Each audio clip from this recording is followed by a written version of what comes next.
It's an interesting topic, and I'm very sure this topic is something that we already use unconsciously.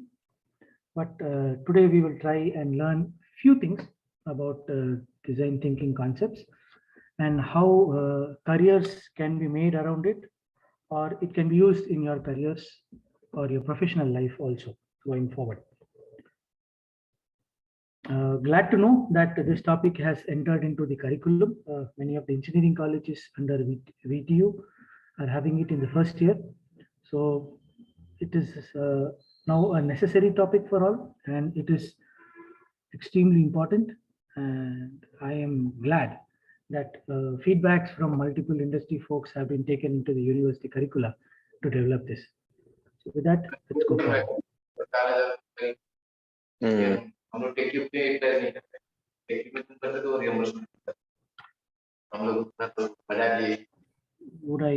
May I request the participants to mute themselves if they're not speaking, please.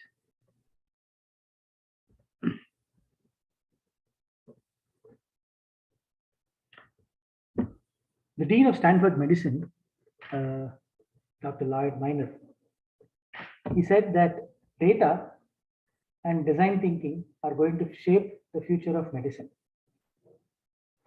It's quite interesting that he mentions that, and there is a big history to that. Medicine is now going towards patient-centric treatment rather than protocol-centric treatment. This has been come up as a solution after a lot of study by the Faculty of Medicine across places,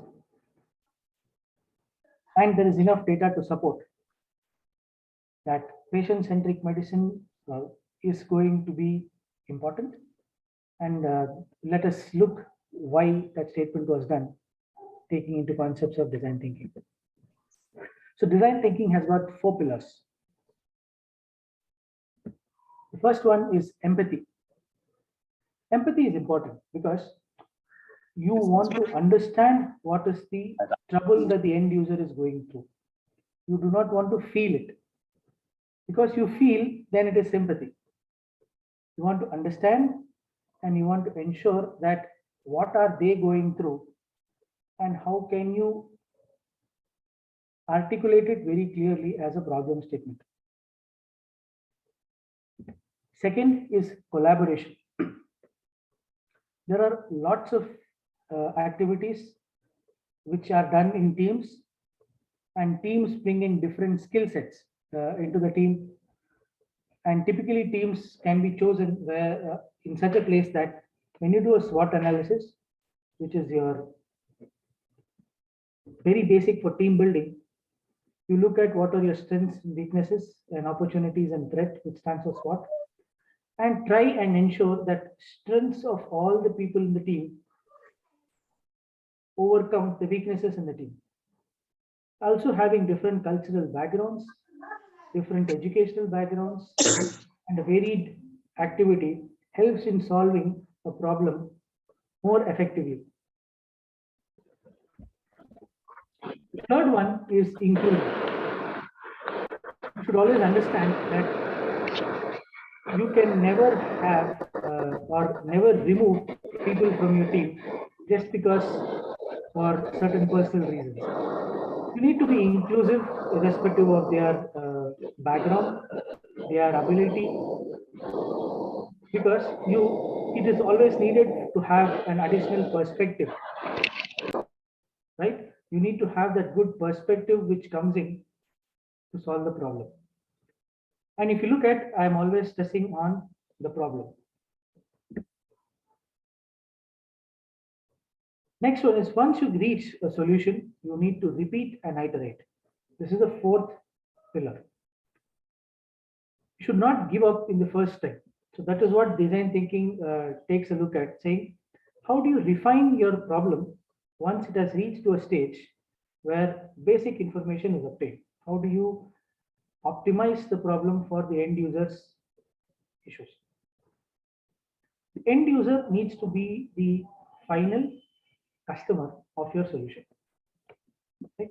So the end user is gives you the problem statement, but it is you who has to identify what is the actual problem. So when you go through these 4 pillars of design thinking, which is empathy, collaboration, inclusion, repeat and iterate, you will understand that this cycle clearly helps you understand the methods. So you need to empathize with people's needs, to collaborate with others across disciplines, skill sets, and perspectives, include every area in the visible form for evaluation. Repeat, iterate, and test the solutions to perfect them, always with human needs at the center, when there is a human thing. So this is where the Dean of Stanford Medicine mentioned that the human needs are going to be at the center. In this case, in the case of medicine, it is going to be patient care. It's going to be at the center. So you will look at each patient will have a different method of approaching their treatment rather than one fixed treatment protocol applied to many patients. So design thinking is a methodology for creative problem solving. Where does it start? It starts with an inspiration and then you do research.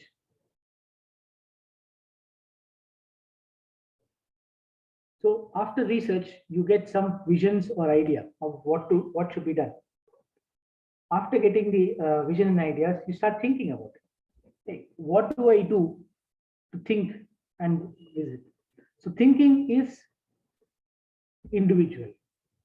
You take the thinking and take it into a group, which forms a brainstorming, right? So you storm the brain with a lot of ideas from other people. That is why it is called brainstorming. You have to be overwhelmed with ideas.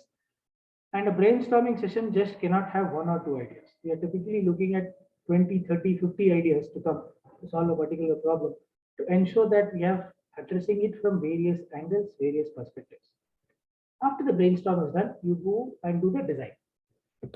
Design is where you try and do a prototype first and see if the prototype meets your expectations.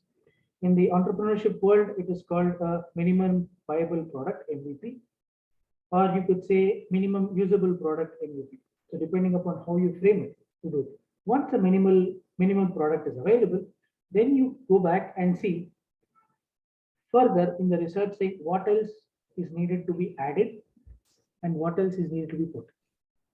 In this particular cycle, if you see, the skill set that is needed is mostly on how to think, and it's a creative process. Technical knowledge are only tools to use that in your design space. When you build your prototype, when you're trying to solve the actual problem statement there. So that becomes your design thinking process that follows. So these are the 5 basic steps that you go through. When we say the 4 pillars, let us look with what are the 4 pillars here. The first pillar was empathy. So here you would see you need to empathize with people, understand and get their idea. Then you need to search and define a problem. This is the most important phase because you need to actually identify what is the problem and is the problem worth solving. This is the phase where you decide I have 100 problems or I have 20 problems. In the 20 problems, how many of the problems are worth solving? How many do I need to have a look at?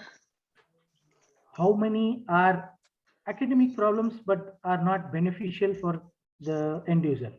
What is the actual end user's pain point? So if you go through these 4 questions, you would help narrow down the problem, and then you define the problem, which have 2 things. You need to have actionable items, meaning you should be able to qualitatively and quantitatively inform what that problem is doing. Second, this problem should be actually the end user's solution. It should not be a solution that you feel is right as a problem solver, right? So these 2 points have to be thought into. And once a problem is defined, then you go into the ideation phase, meaning you try and get as many ideas as possible. So when you have these ideas, you start bringing in ideas from other people, put it onto a bowl where you can write it on post-it notes and put it up, or post it across a board and see the entire range of ideas that are available. Then as you cluster the ideas to see what are the actual problems and how they are going together. Then you get multiple clusters of ideas, and there will be one idea which seamlessly carries the idea from start to end. So that seamless link of ideas that are connected is your solution space.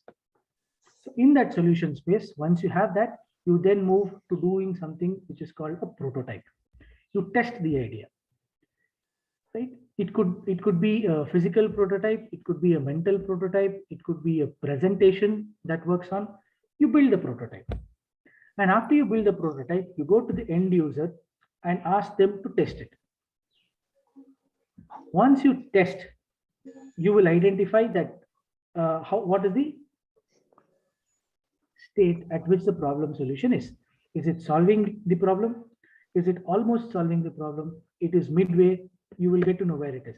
Then further, you go to the loop, go to the test and go back to the ideation phase again by redefining the problem, tweaking the problem statement to fit what is the actual requirement. So you will go around this ideation, prototype and testing phase multiple times before you converge onto a single problem or a single solution, which is the most ideal problem solution for the user. But when you look at who are you and what you are doing in this world, right? You will play various roles. And when you play these various roles, you understand how you can contribute, where your ideas can come from. Likewise, I play various hats. I utilize various roles and play various roles where I wear different hats. Wear a hat of a traveler, wear a hat of an educationist, wear a hat of a photographer, an entrepreneur, a leader, a volunteer, a speaker, admirer of nature, etc. Each of these hats, when you wear, you get different ideas to your problem solving space. So this is what I always say. Who are you? Who am I? How can I bring in ideas to the table? What all ideas can I bring into the system? If I cannot bring in, how can I leverage my knowledge or leverage my experience in solving? So this is where the various things that you come into picture. So this is the rough space. So when you play various roles like this, you get inspired, you get ideas, you interact with a lot of people who are not in your space, you interact with them, you collaborate with them. So each one of these ideas allows me to empathize as well as collaborate and get the right kind of solution into the problem solving space, or when I'm on the thinking board. So let me quickly tell you how does design thinking help me? Because let me give you a personal perspective. It helps me to empathize. I very consciously can think about and try and solve the final user's problem by trying to going into his shoes, thinking like what they think and understand what they want, and give a third person perspective and the second person perspective, give a first person perspective of what the problem is. It helps me to be creative because I really don't need to have a technical solution. I really don't need to have only a creative solution. It can be both. By this, it helps me trying to be diverse. It takes me in directions that are very different, sometimes beyond my safe space or comfortable space. I go into an uncomfortable space, and when I go into an uncomfortable space, is when I grow.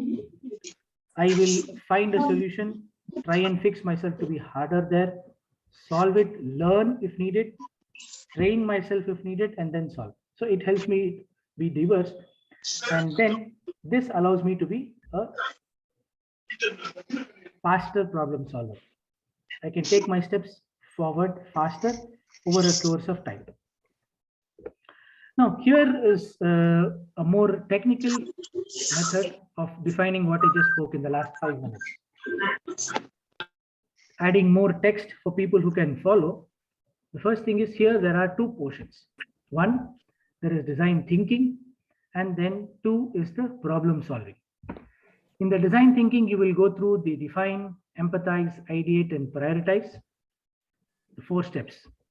In define, you will say, name the challenge, you are designing a solution, or this is your felt need, or felt need of the person that you're trying to solve the problem with. Second, you would like to empathize.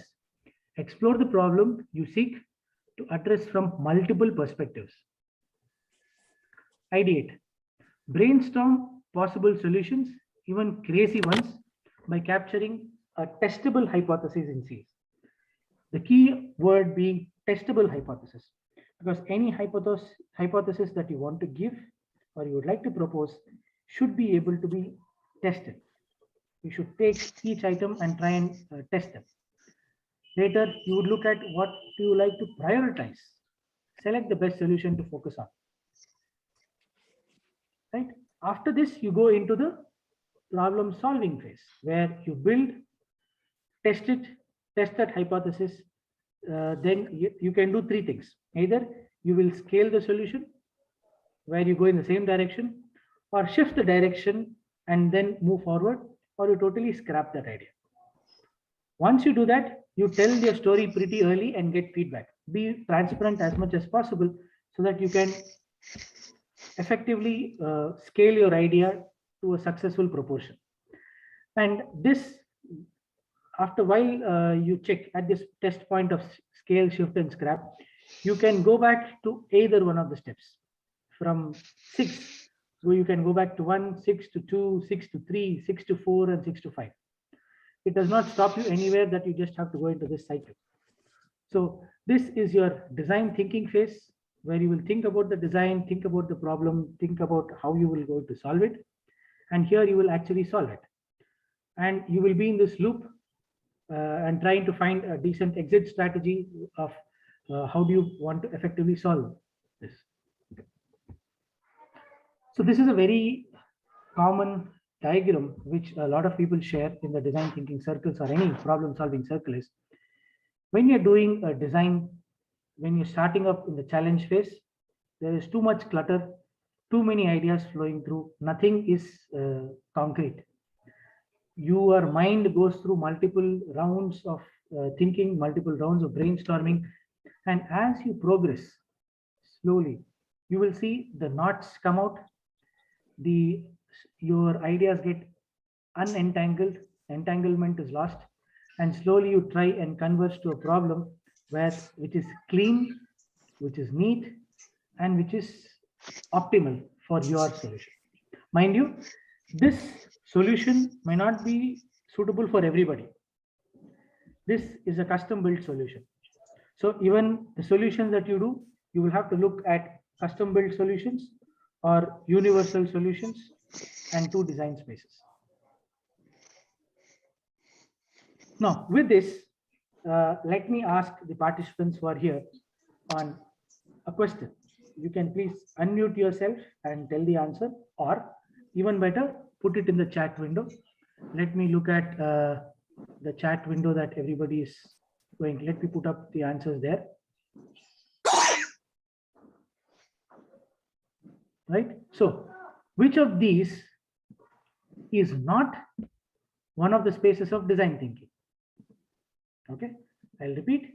Which of these is not one of the spaces of design thinking? Ideation, inspiration, interpretation, and implementation. Please come on the chat window and let's see some of the answers coming in from the participants.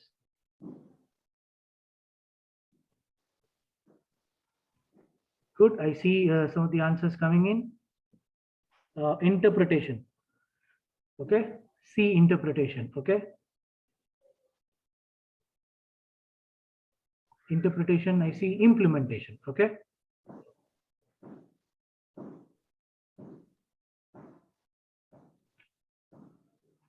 Kamaruddin says inspiration.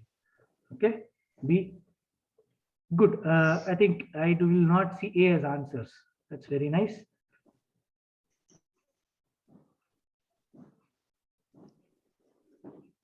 So the answer to this is actually implementation, right? Because you still need to interpret what is the value. So this is called the perspective.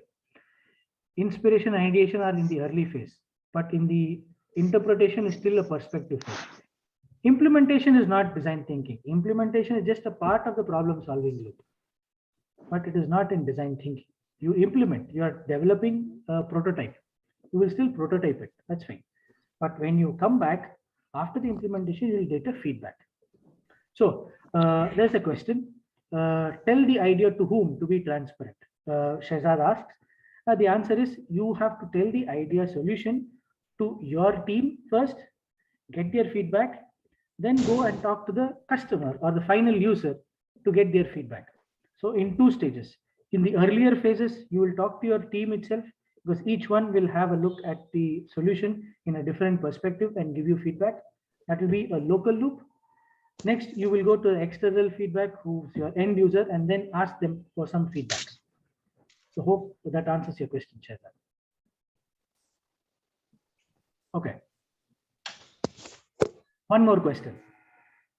Which of these are all part of the design process except prototyping, A, B, storyboarding, 3, study current market, D, strict deadlines? Let's see some questions from the answers from the participants. Type in your chat window, what are the answers?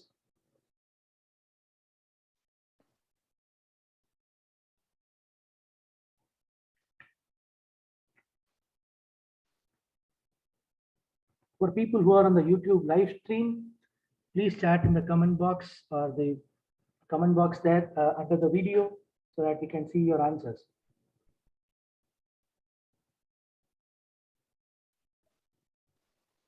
Study current market, strict deadlines. Yes, go ahead. Let me see some more questions, some more answers. This strict deadlines, because strict deadlines is not a creative process.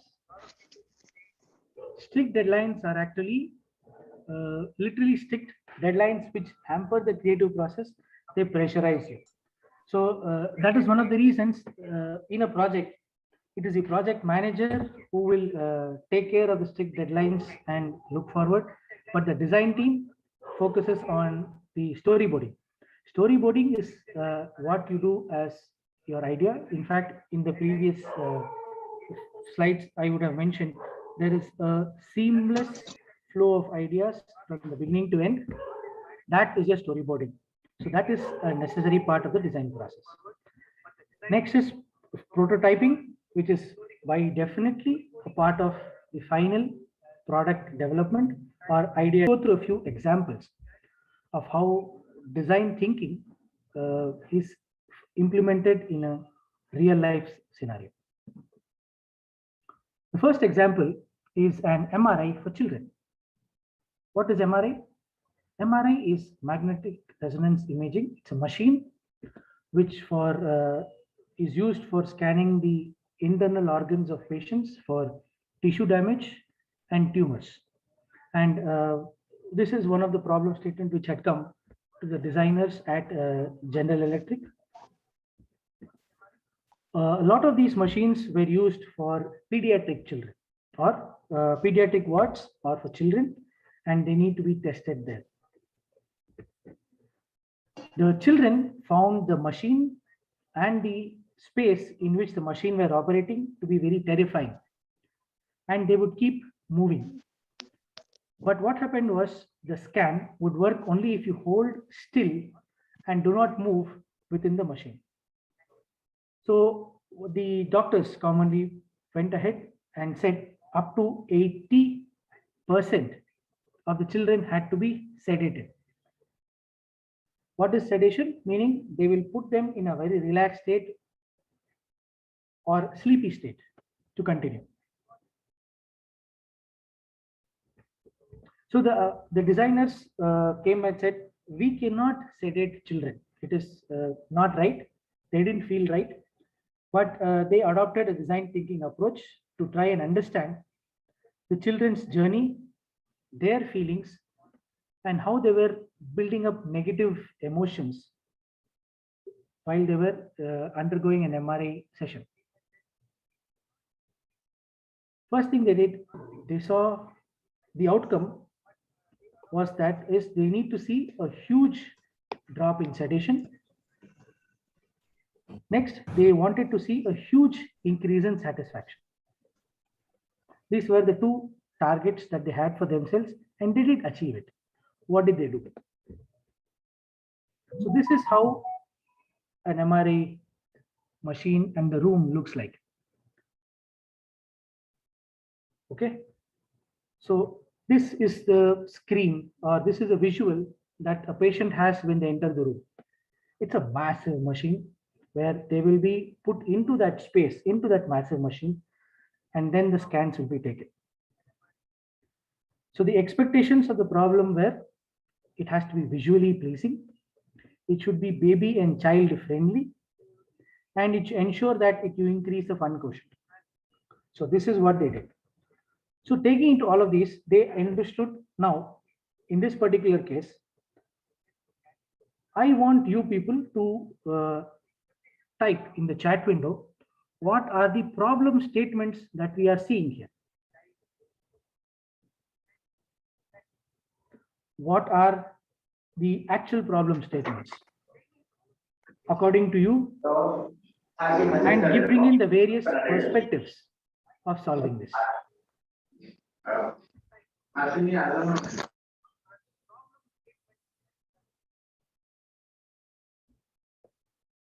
Let's see some answers in the chat window.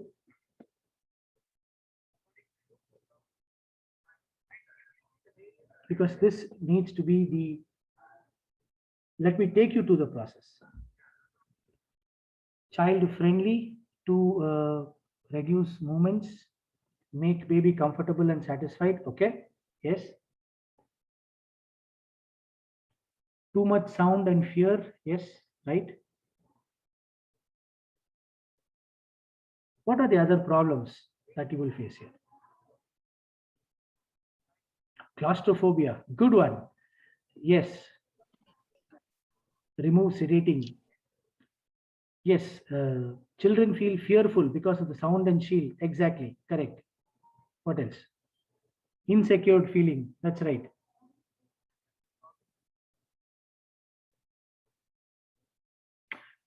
Somebody in the comments says, sir, we are tired. Can you stop? Good one. Visually terrifying. True. Right now, you see, all your problems are around the child being friendly. There are other things which says when you are as a diagnostician, I am not seeing the scan correctly. If I cannot see the scan, I cannot diagnose. I do not know what is the problem that I need to check for. I'm not able to check anything. You understand? So all of you are given the baby perspective. Now I am giving you the diagnostician and the doctor perspective. Why do you need to go to a scan? Because I need to diagnose a problem. I need to find the problem. If I'm not able to find the problem, I cannot solve the problem. Here, what is the solution? Making the baby healthy. Making the patient who is undergoing this recover and be healthy. That is the end user. These are all various sub problems and different levels and categories of the problem that you see. Hope you are understanding the flow.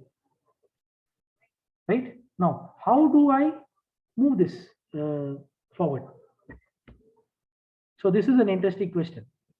So now, let us see what the solution was provided. Right? This is another picture to show when no other equipment is there, it can be very scary.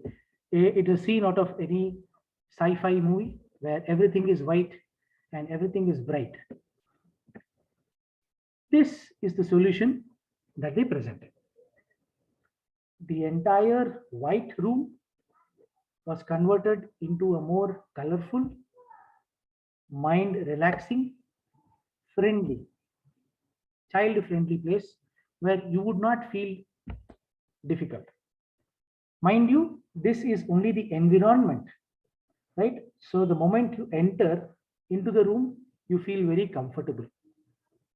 You feel very comfortable even when you're sleeping on the bed, because if you turn your head left and right, you still see bright child-friendly cartoons and but the moment you enter the scanner, it is still the same. It is still very claustrophobic. That cannot be helped. But at least the child knows that it is in a very safe space, mentally safe space. And you can quickly bring them out, relax them, and then take back them into that attendant. Right? So this is another solution. So with this solution, you can see that the transformation that the patient can have while going through. So this is a very old case study from General Electric, which is there. Now let me take you through another scenario, again surrounded by children. Okay, this is incubation. What is incubation, or what is an incubator? Typically, it is called a neonatal incubator, where children, when they are born, either they are underweight or underdeveloped, or they have some medical issue. They need to be incubated or provided environment where you keep the baby warm, right? You can monitor the vitals. You can check the health of the baby, give them all the medicine that is needed, and keep. So the image that you see in front, okay, is the image where children are kept in the incubation places, multiple. But if you see, it is complex, it is bulky, it needs a lot of support, and it is expensive. The reason is you are playing with the life of a small child. You cannot afford to make mistakes.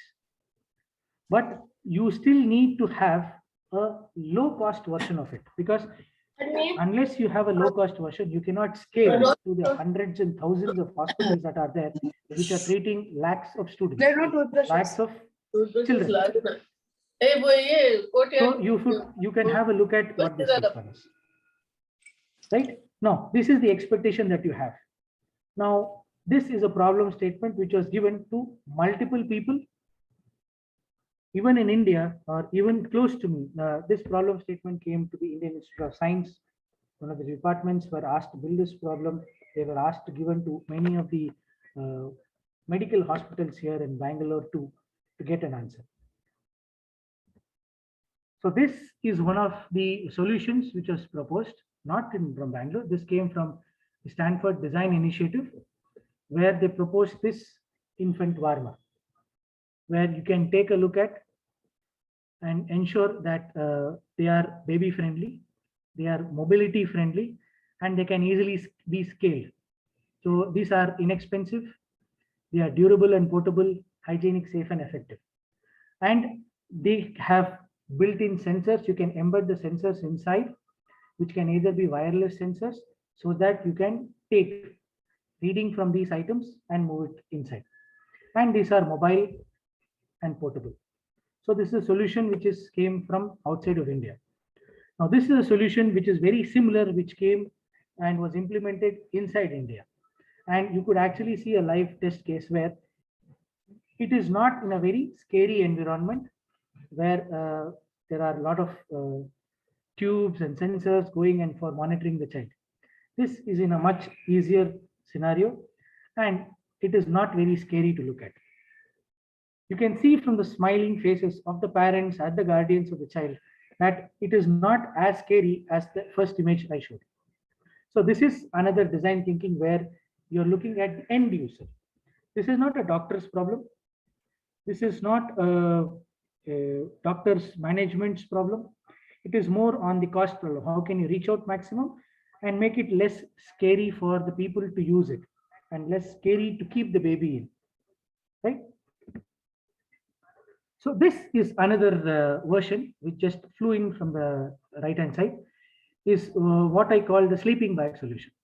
So people who have gone trekking, otherwise, this is an idea inspired from those sleeping bags, that, hey, you can just roll in a bag, roll out a bag, place the baby inside securely and cover its head. So you have a very nice solution.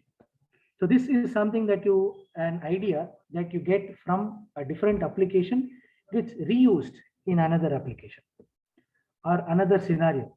So ideas might be the same in multiple places, but how you use it also matters in design thinking. Now, let me take you through in the next case study for understanding diagnostics of COVID-19.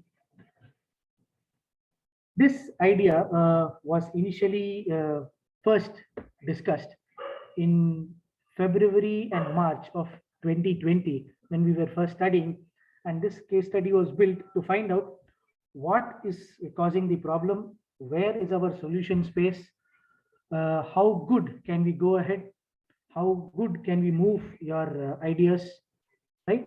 And what are the various medical ways of solving problem, how can we proactively start looking for a solution, that case. So this was also a published solution in IEEE TEMS Leader magazine, where we looked at, and this was an engineering study. So let me take you through this third journey, right? We have all heard, read, spoken to, experienced, and recovered from COVID. When you first started in 2020, what was COVID?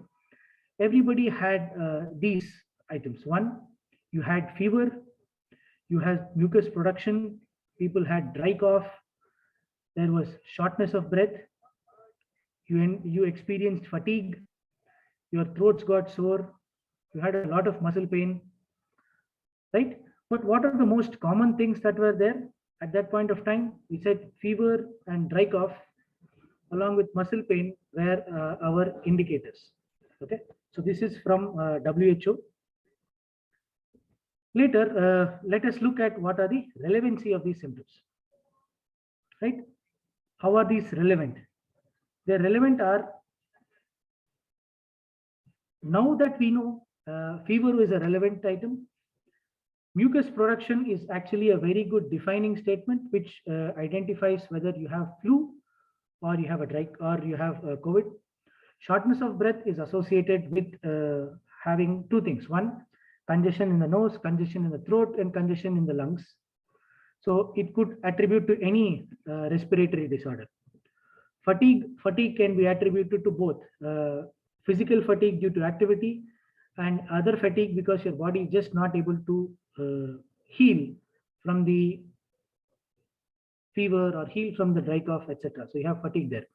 Sore throat became a common, we know it is a common solution or common symptom for throat infection, dust infection, flu, common cold, anything, or even eating too many ice creams also can give you a sore throat. Too many cold items could give you a sore throat. You don't know. Again, muscle pain.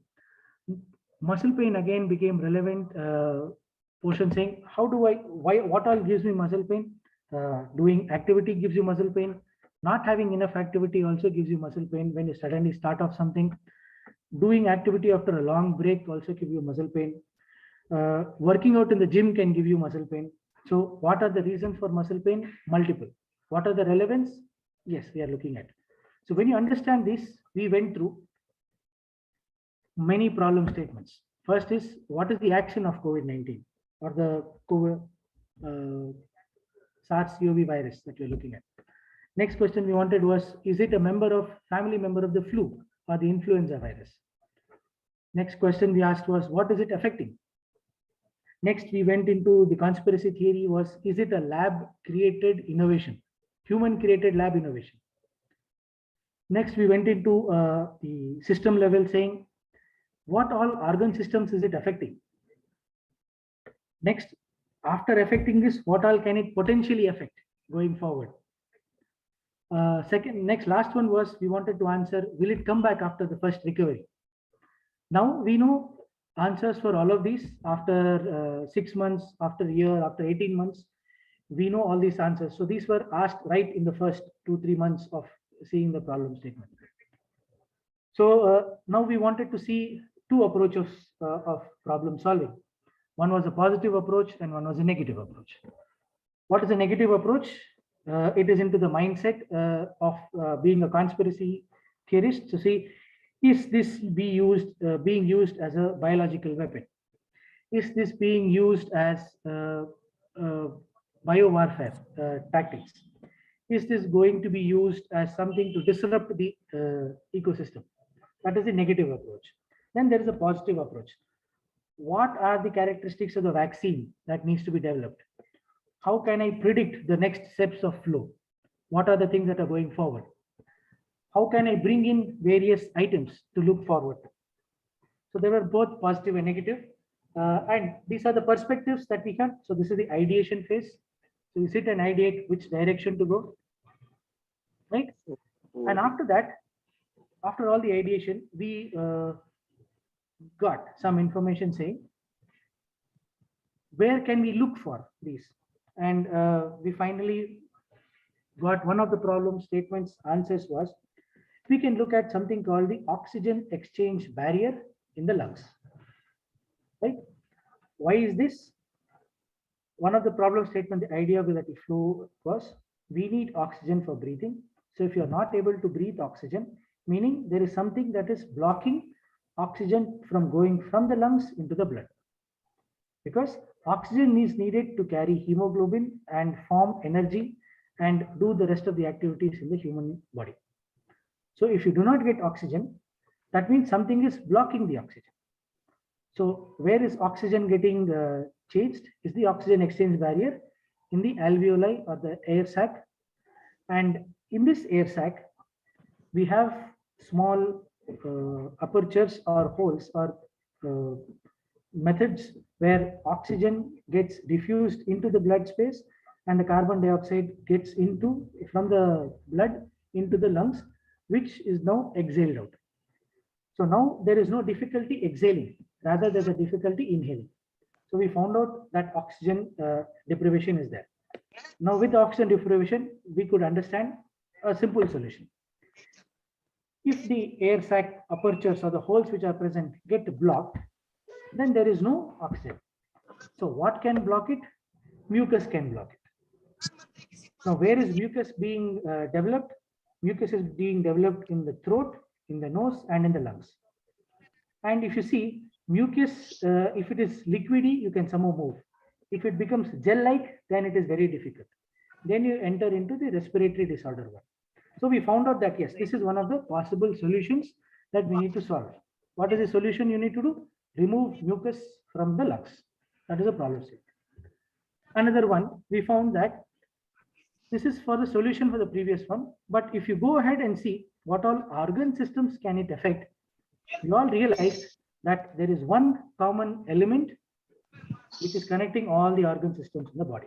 So this is the commonality, the blood. So anywhere the blood is going along with this virus in the human body can potentially impact any organ system. So the moment that was understood to the research fraternity, they quickly started to find out how to eliminate this virus before it hits the lungs itself. Because the moment it hits the lungs, it can easily get transferred to the blood, and then the blood carrying this can reach all the organ systems in the human body. So it is the circulatory system, which is the most common element, which is connecting all of them, and all your organs can get affected. Later on, 6 months down the line or 1 year down the line, we saw a lot of research papers coming out saying various organ systems in the body were getting affected. Now, it made very simple sense to the research that yes, it gets affected only when it is dealt with the blood. And the moment it is dealt with the blood, everybody is going or getting impacted. Right? So that is one way of identifying the problem, taking it forward, and then understanding where is the direction. Similarly, so people who are using in this IoT space are doing, you can use all these items that are used to generate your data and then go into good analysis, okay, or good analysis and understand what is happening, right? One thing I really want you to understand that engineering and medicine are going so close and getting interlocked with your idea that you will not be able to identify the difference between where engineering ends and where medicine begins. So that is the space that we are looking at, and that is the space where you are going towards patient relevant medicine and patient-centric medicine. And these are all the various items that they can use to generate the data regarding the patients and give them custom care, right? And ensure the end user, which is the human, gets benefited. So this is a quick summary of this design thinking case study. And I would like to conclude by saying a few points before I open up for questions. One, there are many problems in the world of business. There are many technology shifts. There is shift in demographics and market shifts. In each of these places, design thinking can be applied, and the design thinking methodology can be used. Further, always going forward, you will see a lot of these solutions coming across where it will help you to innovate new ideas. You can get inspired by many of the previous solutions or existing natural solutions, and ensure that you have a lot of human-centric ideas. In some cases, you would want a nature, especially if you're looking at water conservation or lake conservation, you need to have a lake-centric idea. If you're looking at a forest-centric solution, you need to have a forest-centric solution where you ensure you need to take care of the birds, animals, plants, forest, everybody. So each one has its own centric idea. You can reapply this area in a different application. So that is well and good. Right? With that, I would like to say thank you and open up for the next round of questions.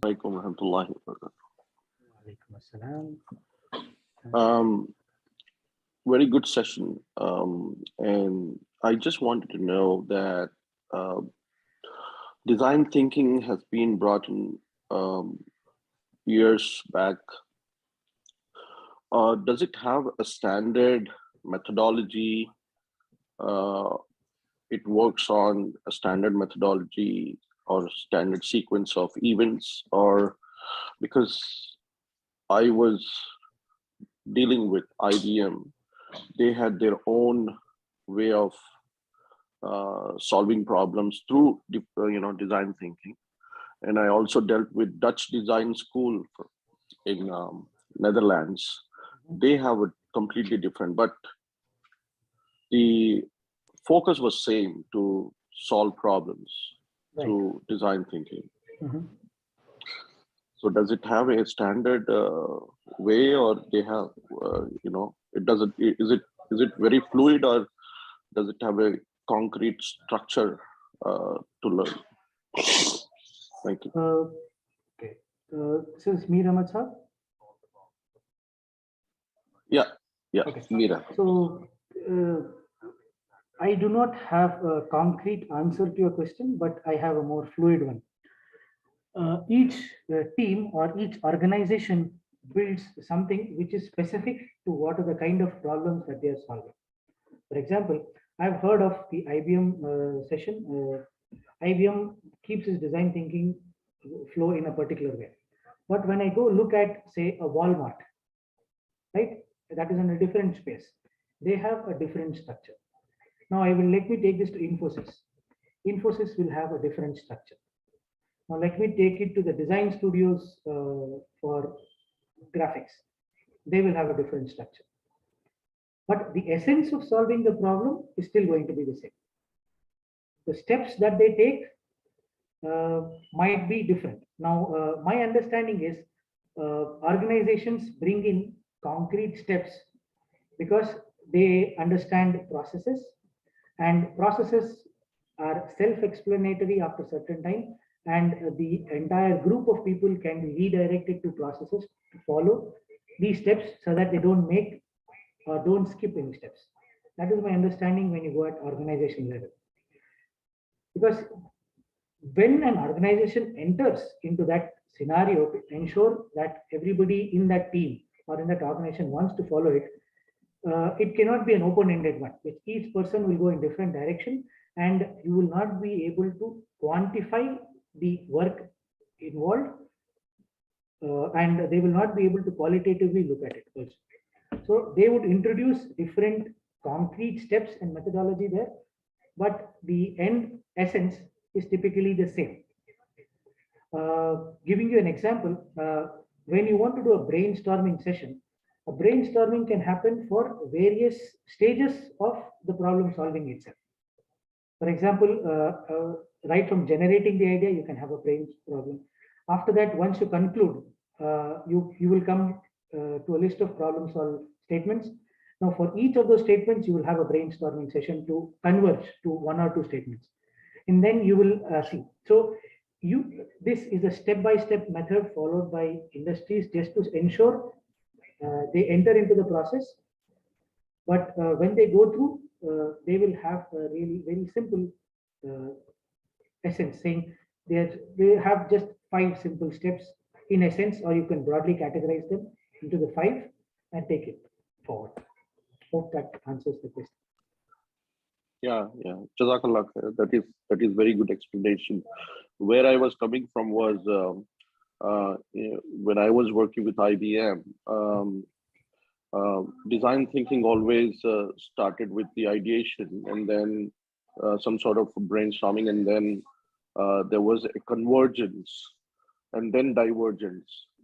But when I was dealing with Dutch design school, they had a different view about it. They used to do the divergence first. They never used the team members to talk to each other, because it looked like, they thought that, one may influence the other and the new ideas may not come. So they do the divergence first and then convergence. So I was just thinking, it is the middle part can be changed, the sequence can be changed, but the first and the last, I think they remain same across all platforms, I guess. That's what I understand. This is something what I call it as bias removal, because if you're in the same room, then the most dominant personality in the room will influence others and the bias moves in. Correct. So, that is right. Yeah. So to remove the bias, that is what we do is like, if for example, if I am sitting in a room with 10 people and I really want to push my idea, then the moment I be very expressive about it, the rest of the team members may not come out with their ideas, even though they might be much better than mine. So typically, you could do that. That is again depending upon how creative your ideas need to be. If you are on a more technical one, bias helps because it helps converging, because meeting hours and man hours, you need to report back and say time. But when you are in a really creative space, you do not want somebody's bias to come into it. So going divergent first and converging later is also a great thing. But now, if I just look at it, what is going divergent? Going divergent is still ideation itself, right? It is still you are trying to find a problem, you are empathizing with it, and then you are going ideas, and then you are brainstorming. You're still in the initial phase. So when you need to cut down the number of ideas and reason out with them is when you start converging towards the solution. So divergence is nice, but yes, it is left to what is the application of the problem that you're solving.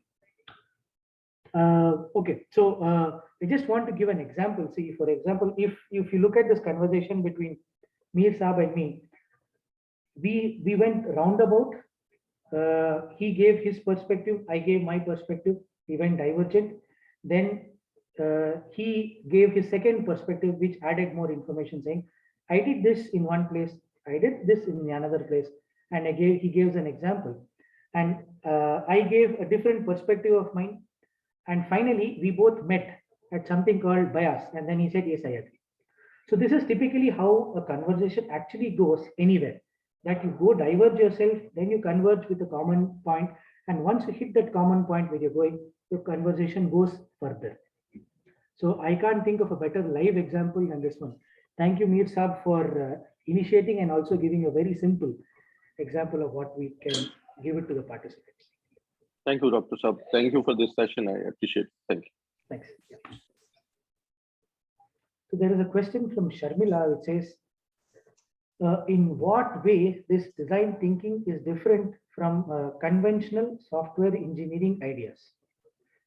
Can you please elaborate what is a conventional software engineering idea? Because how is, I don't understand this. Can you help me with this, please? Sir, it's like iterative life cycle in Correct. software development model. Okay, right. Where did this iterative life cycle come from? No, sir. So it is design thinking, how it is different from, Hmm. so for example, their requirement analysis, then design. So like this, various stages are there. Implementation, documentation this way. So in what way it is different, sir? Madam, it is a different name. In Hindi, we say Samarupi Binarthak Shabd, meaning Okay, they look same okay, and do okay. it. Got In it, this case, sir. Okay. the meaning is the same. We are just Yes. giving it different names and Okay. taking it forward. Okay, sir. Same Thank cycle. you. Yep. Okay. Thank you, sir. Right. In that one multiple choice question, you have told that this adherence to strict deadlines is not a part of thinking. But most of the time, what happens is that, for example, if you see the COVID case, and the problem was sought for the COVID disease, the main problem for the doctors or whoever behind the researchers was to find a solution within a short span of time. So why this strict deadlines is because I feel that in design thinking, the strict deadline also should be a part of, because most of the times we don't have a solution for the problem because of the time constraint. That is correct. Yeah. So just when you just pointed that deadlines is not a part of design thinking, because most of the time the thinking happens, the design thinking happens because of the, for example, in the case of this COVID, one of the major constraint of this developing the vaccination, etc., was the test dose period or the time, the iterations, which is we don't have the time span for it. So can you please elaborate on that? Yeah, I have a different take on this. So adhering to strict guideline, I will equate to introducing a bias into the system. Okay. Because what happens is you may not do, okay, you have a very strict deadline, you only have 2 ideas. And then somebody will pressure you, okay, leave this one, go with the other and go forward. Okay. Is that the optimal one for you? No. How do I know no? Because I have not been able to test it also. I just had to move forward. So you are constraining the problem space or the solution space by introducing this. Okay. So I agree. Now, who gets to have the timeline? That is where you have to partition. The active creative design team should not be introduced into that bias. Okay. The team that is reporting should be a different member, because that influence of the member can have a severe bias into the system. So the person who is dealing with the timelines, generally we will not introduce into the flow, because like I said, you will introduce a bias into the system. Now, for example, if your students who are there listening to this, in this COVID, they do not have much option to study. Most of it is online, partiality, very much partial was offline. They couldn't do. Now, what are the different ways they could have learned? Could have learned? Yes, there is a lot of online YouTube videos are there. There are MOOC courses are there. There are a lot of NPTEL videos are there. You could have asked them to study there, get those course credits, reapply into the college, merge it. That solution space is there. But everybody said, no, we are bound by university rules. We cannot do that. We cannot enter. Fine. So this is you can solve a problem, but there are some constraints which will restrict you from solving the problem. We do not want that restrictions brought into right at the beginning. You should be in the decision-making phase where, okay, after all the ideas are on the table, then you introduce a constraint saying, okay, we have less time, we have less money, we have less resources. Now, what is the best idea at this point of time to solve your problem? What is the best type of problem when I give you more money to solve it? What is the best time when you give me more money and resources to solve it? So you can categorize this and then choose what is the most optimal solution there and give it. So the constraint should come after the ideation phase is done or the brainstorming is done, not in the beginning itself. So that is where all this multiple ideas will not come if you put the constraints in the beginning itself. So that is my take on this one.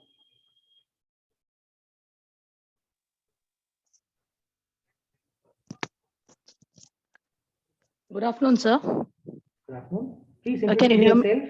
Please introduce Yes, yourself and then ask the question. myself, Chandana, professor from the assistant professor from the Department of Electronics and Communications.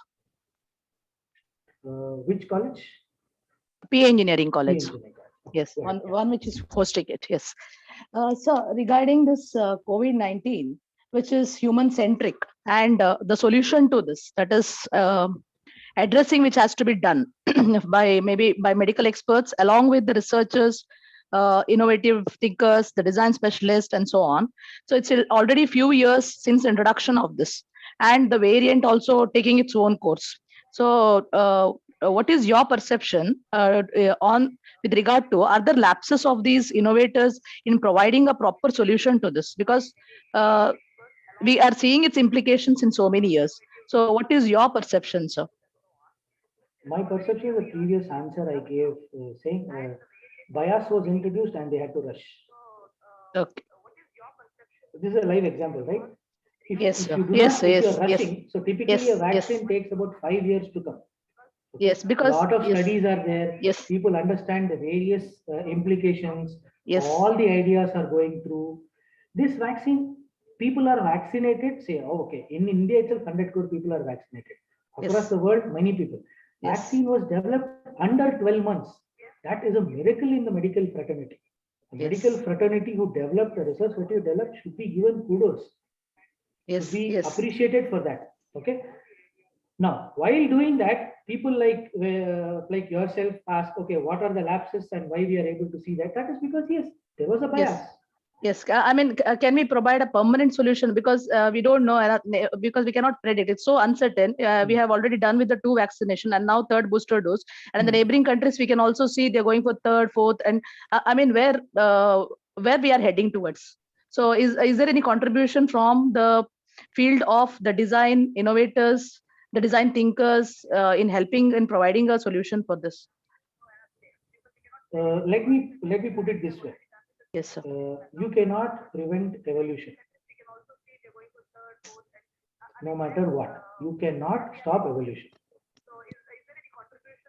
This virus or this body is a entity which can mutate on itself. As it keeps changes, its variants will keep changing the way. See, where does virus get energy? It doesn't get energy in the air. It doesn't survive, we know. So where is it getting energy? It gets energy in the human body, within the human body. So within the human body, it gets all its nutrients and everything to survive. Like this, I'm going into the basics of biology here, though most of the crowd is engineering. You need to know if you need to solve this problem. So having multidisciplinary is very important in this case. So when we understand if the mutation is happening in the human body, then the way to stop this is stop the food to the human body. Stop the food to the virus. So what does it stop the food to the virus means? Do not give any human body for it to continue its survival process. So one of the solution is kill all the human beings. Is that a good solution? No. Right? Now, how do you kill the virus? Ensure that there is something blocking the virus when it comes in itself. But how do you ensure something blocks? Because nature works in yin and yang. You need to have a problem, you need to have a solver. Both need to be present. So if the problem is not come, how will you solve it first?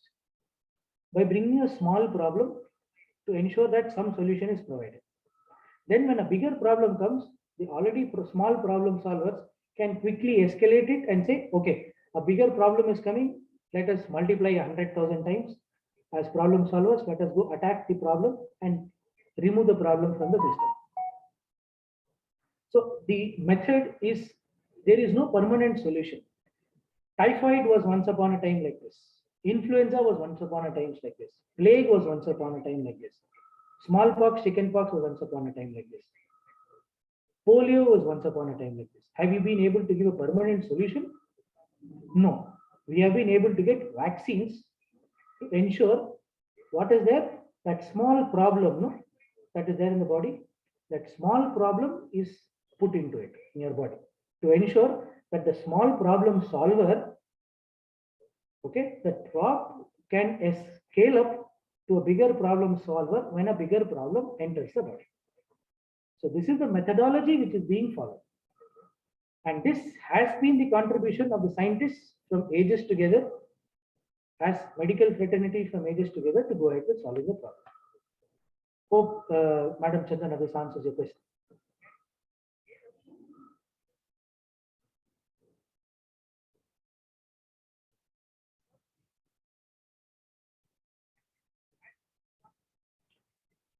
Right. There's a good question from Rifa Samin, which says, how do you measure the success rate of design thinking? Like we said, in design thinking, when we're doing brainstorming, you need to even jot down what are your expectations in the list. So when you do a prototyping, you will check, are all my expectations met? And if all the expectations are met, that is done. So that is why you say, very important, I use testable hypothesis. There are hypotheses that cannot be tested. There is no point working on them. So you always need to have a testable hypothesis such that there is an outcome and you can take a decision based on that outcome. Hope that answers your question, Rekha.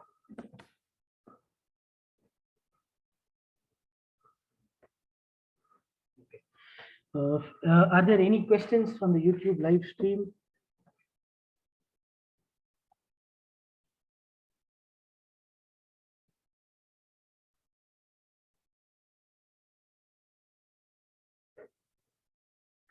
Now that you have gained so much benefit from me, I want to gain some benefit from you, right?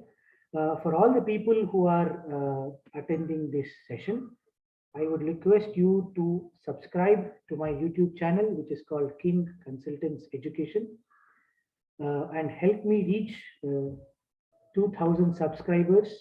Okay. You can quickly go on YouTube, search for King Consultants Education, and that would be great. So kindly do that small help.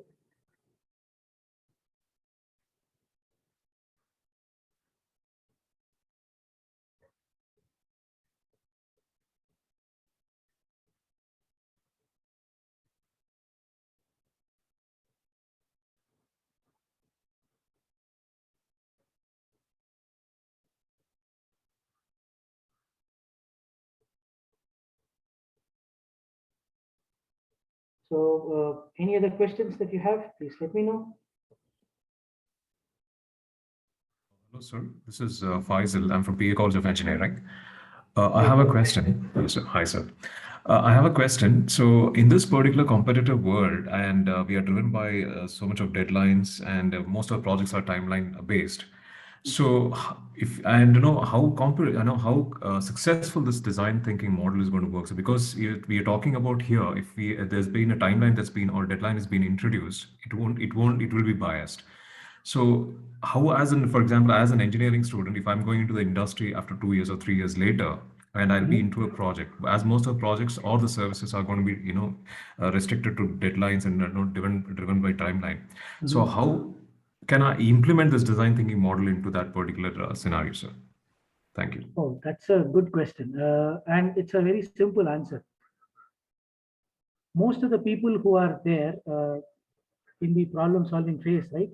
You are actually in that prototyping phase, right? The junior engineers, the senior engineers who are there, they're in the prototyping phase. The design cycle is basically done by the architects and the project managers way before, where they sit down, they ideate, they think, okay, they understand what are the specs to be done. So what are the spec or specifications that you are very commonly talking about? These are the outcome of these design cycle or similar design thinking activities happening in the team. Right. So after that happens, then you come into the prototyping phase or the implementation phase. And like I said, implementation is not part of the design cycle.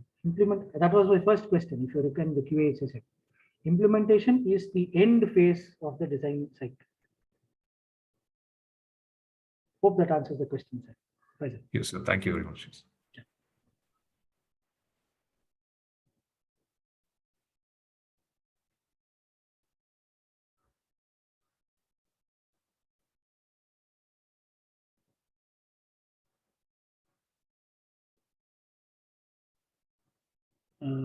Interesting. Any other questions?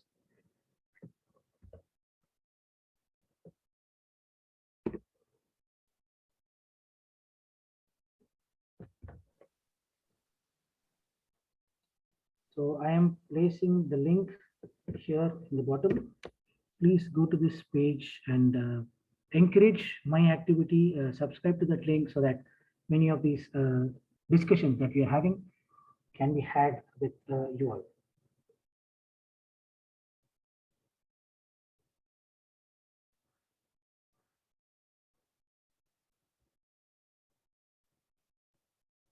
So I see a total of 40, 50, 100 participants. Please give your feedback also. I would request a feedback session from all the people. It would be nice if 5 or 6 participants could give me feedback about this session. Can 5 people unmute yourself? It could be faculty members or students, anybody, and give me feedback, a quick 1-minute feedback about this session.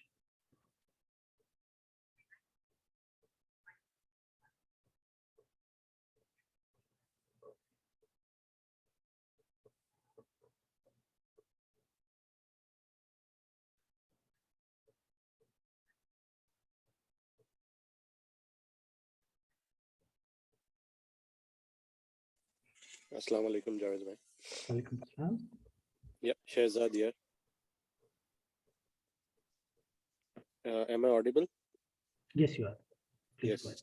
Okay, so this was the very first session for me to attend on design thinking, and it gave me some different perspectives, not only from your session but from the Q&A and things that we had.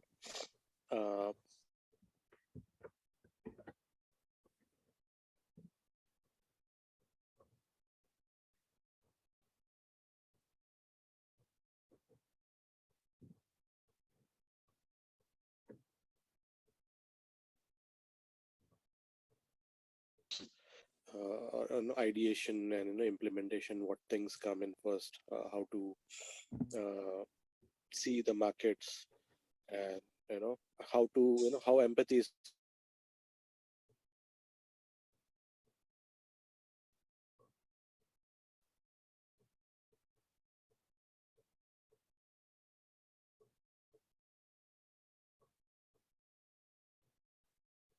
You're not very audible, Mr. Shehzad.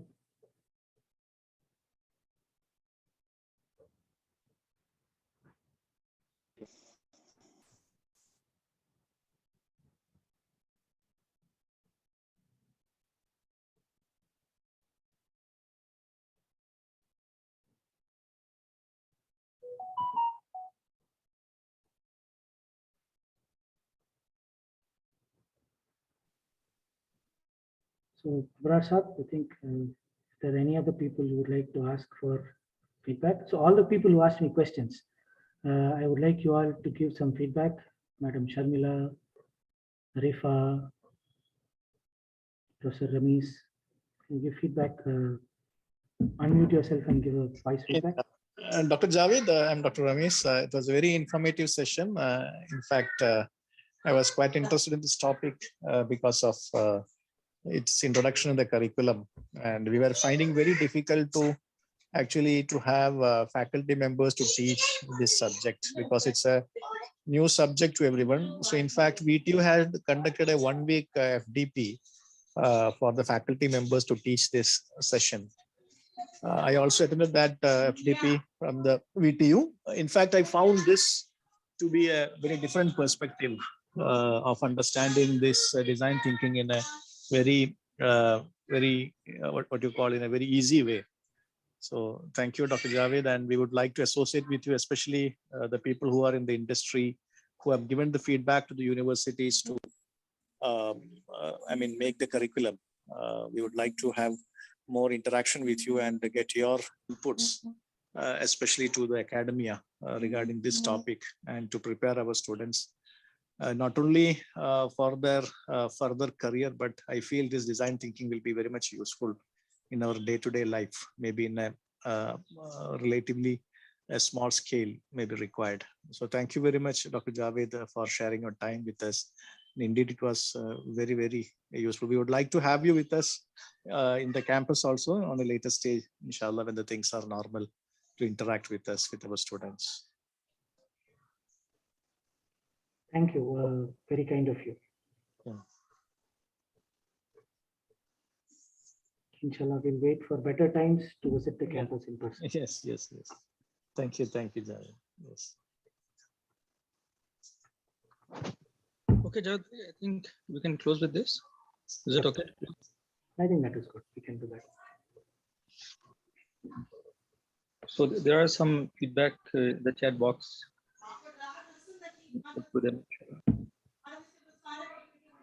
So thanks a lot to all the participants, and a special thanks and jazakallah to Dr. Javed Saab for introducing us to this very important and interesting concept of design thinking. And I hope we'll start implementing it, learning it more about it, and implement it in our projects and the scenarios that we face day to day. So thanks a lot, and inshallah we'll keep on having similar webinars in future on weekends, inshallah. So anyone in the audience, if you want to conduct a similar webinar and share your expertise with the rest of us, please feel free to ping me anytime, and you can schedule your webinar also. Okay, so we'll close with this, and thanks a lot to everyone. Assalamu alaikum.